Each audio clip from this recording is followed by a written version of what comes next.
আমি সিঙ্গাপুরের থেকে আসলাম দুদিন আগে। একই সময় প্রায় সিঙ্গাপুরও মধ্যযুগী থেকে বেরিয়ে এসে স্বাধীন হয়েছিল। আজকে সিঙ্গাপুরে গেলে মনে হবে যে সিঙ্গাপুর একটা সবচেয়ে উন্নত দেশের মধ্যে একটি, যেটা তার নাগরিকদের, তার মানুষদেরকে ন্যূনতম সুবিধাগুলো যেতে পেরেছে। আমি জানি যে সিঙ্গাপুর খুব ছোট্ট একটা দেশ, মাত্র 60 লক্ষ মানুষের বাস।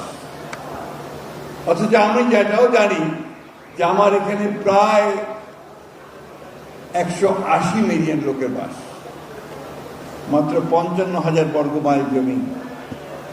আমার খনিজ সম্পদের পরিমাণ খুবই কম, কিন্তু তারপরে আমি বলবো যে আমরা এই শত প্রতিকূলতার মধ্য দিয়েও এই গত 56 বছরে আমাদের অনেকগুলো ইতিবাচক